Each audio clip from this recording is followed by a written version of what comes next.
I looked for a wife that would be parallel to Andre if I was flat broke, or parallel to Andre if I was a multimillionaire. I'm gonna get more coffee. I'm Thanks, back for a babe. second, guys. I'm just Gonna about get to grab coffee. some more. Okay, thank you, babe. Okay.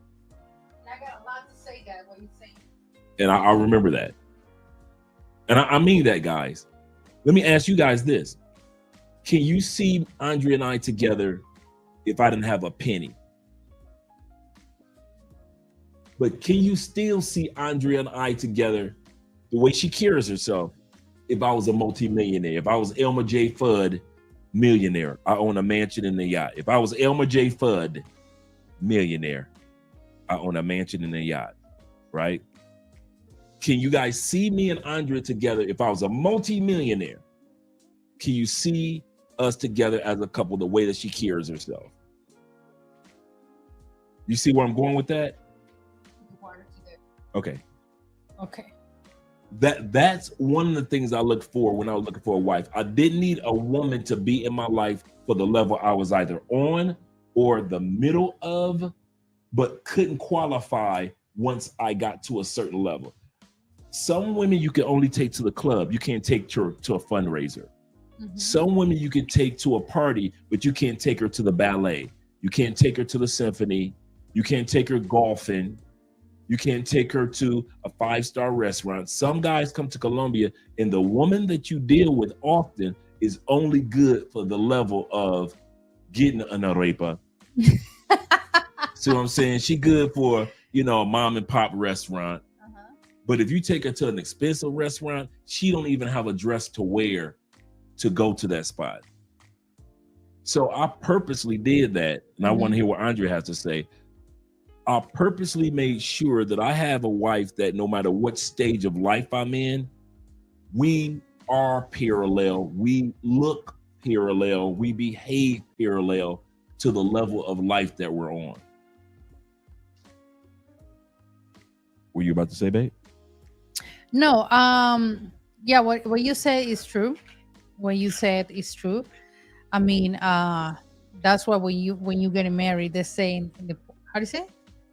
In the, we call in the la vows. riqueza, in the bowl, like riqueza y pobreza and all of that. But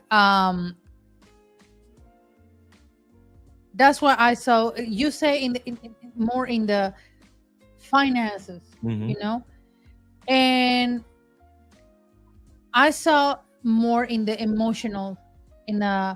Something happens in a marriage. While going through a crisis, is he allowed, or he is ready to be there to support me? He's ready to understand my emotions. He's ready to understand why I got some problems, or in the family. He's ready to be there, or he's gonna be there just in the funny moments, or in the good moments, or in the trouble moments. No. I see more in that case, But here we got an interesting comment. Let me go here. Here, like you say, never get a legal marriage. That is the opening for a divorce, and they have all your stuff. That is more common in the States. Andre and I would discuss this a lot. And Andre asked me years ago, like, for example, we got a truck. The truck is under my name and the legal registration. Andrea asked me, so Andrea, in the property card, my name is not on it. And I say, doesn't matter. Let's lay a foundation. At that time period, I didn't have my driver's license yet. This was 2020 during COVID. We got a great deal on our vehicle. But before we purchased the vehicle, I wanted to know where I legally stood, because I didn't know all the laws of Colombia. I wanted to know legally where I stood with the what ifs. So now Andrea is going to tell you what answer she gave me when I said when it comes to any property that we own as a couple. But especially a car, it just allows you one owner, one property owner in the registration, the legal registration. And it's on my name. And I say, Andre, doesn't matter if it is under my name. In case, I put that out there, in case, because we never signed a prenup or nothing like that when we got married. But in Colombia, it works like this. In case that we get divorced, even the car, it belongs to you too. Even the car is part, like, but we sell it is half for you, half for me.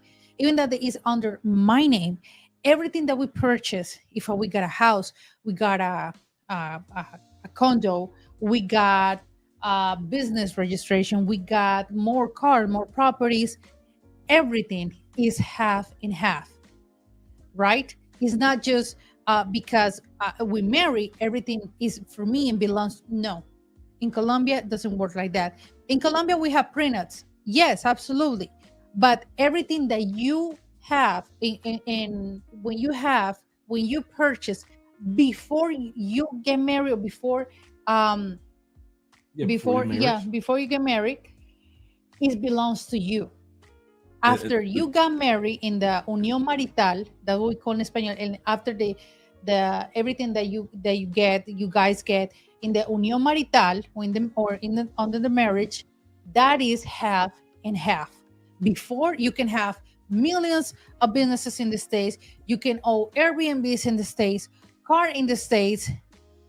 Your wife, you can sign a prenup. Yes, you can do it, absolutely. Here in Colombia, if you want it, that's not any problem. But by law, nothing is for your wife in case of divorce. Correct. Nothing. Correct. Nothing. Anything that you have prior to the marriage is still all yours. It's not like the States. I'll say that again. In the States, you marry somebody, she can get 50% of everything that you work for. That's not here in Colombia. Here in Colombia, you only split what you acquired in the marriage. In the marriage, that's it. Anything that's out, Andre could come in with millions. I can't get any of that money. For example, our homes, our apartments are in Andre's name. So I could easily, in the States, I could easily be like, well, the furniture is in mine, this mine, that's mine, that's in the States. Here in Colombia, it doesn't matter. If we acquired all the furnishing in this home together, it is split down the middle as far as selling and liquidating, as far as selling and having the money. The same thing with our vehicles, same thing with investments, anything that we have. Everything, even bank accounts. But right. That's like I said. Yeah. But anything that is prior to the marriage, that's still all yours. Yeah. To whereas in the States, a woman can take 50% of what you already have. That's the difference. Even here, thank you, Black Cleaner. Thank you so much.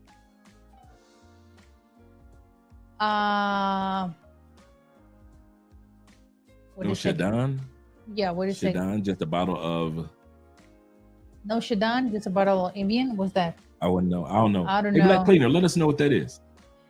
You even need a prenup in Colombia in case that you want it, but it's not a must. No. In case that you want it, yeah.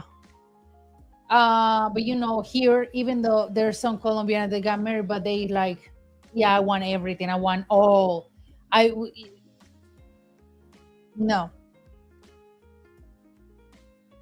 And he say in the States the laws vary. Okay, the laws vary by state. In California, only things acquired during the marriage are community property unless you show separation of assets or separación de bienes.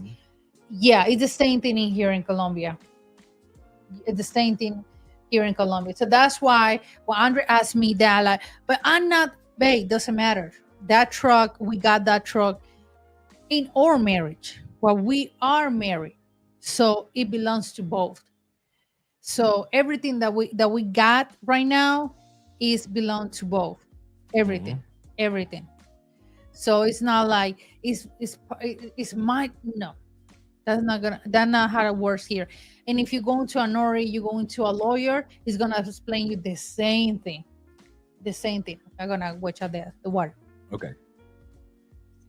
And then even here in Colombia, for those of you that know about divorce in Colombia, there are certain steps that you have to take.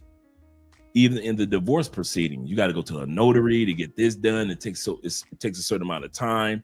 There's a grace period between I forget what it is, a year or 2 years. So even if we were to file for a divorce, we have to fill out a divorce decree, get it notarized, wait, I think it's a year to 2 years, just in case we change our minds. And then we go forward with the divorce. That's how it is here in Colombia. It is not like in the States where we just go into court and da. Well, do realize the average divorce in the United States takes 7 years. I'll say that again. A lot of people don't know that. The average divorce in the States, so the attorney and judges and everybody else can get their money, takes 7 years. So a lot of times, Colombia is even faster, even though you have to do that separation decree first. T-Mac says this: I just did an agreement with my recent ex-wife. She's from Japan. She's from Japan, so she doesn't want to fight. I wrote an agreement to pay her living expenses until our daughter turns 18. So she lives in a $1 million house. There we go. So at the end of the day, a lot of times you can make certain agreements. And of course, like he says, it's a California thing. He lives in LA. Yeah, you didn't know that? Yeah, in the United States, it takes 7 years. How long y'all thought it? Thank you, baby. How long y'all? Oh, that coffee smells good. How long you guys think it took for a divorce? Yes, in the United States, it takes 7 years for the average. Yeah, for the average divorce. Oh hell no. To go through. You guys can look it up. No. You could. I was blown away when I heard that. I'm not going for that. Yep, it takes an average of 3 to 7 years in the United States to get a divorce. And the judges and the attorneys try to make as much money as possible, so they're going to kind of drag it out. Okay, in Colombia, there's a new law, the law 2442 of 2024 say that this new one, that divorce in Colombia could be, how do you say, unilateral, means that, let's say, you both agree. No, I want to get that. No fault. Yeah, I want to get a divorce of you for no reason. I can do it. No fault. In Colombia, there's a new law from last year. Yeah, they just came out the no fault laws here in Colombia. Yeah, and I mean, it's a good thing in one reason. You know that in Colombia we got a lot of cases of feminicide. A lot. Because the woman wants to get divorced, the woman wants to be free, the woman has been violated or abused in her marriage, and she can. And the husband always, or a lot of husbands, and I know a lot of wives, they are so evil and selfish that they say, I'm not gonna give you the divorce. I'm not gonna give you the divorce. And that's true, like, I'm not gonna give you the divorce.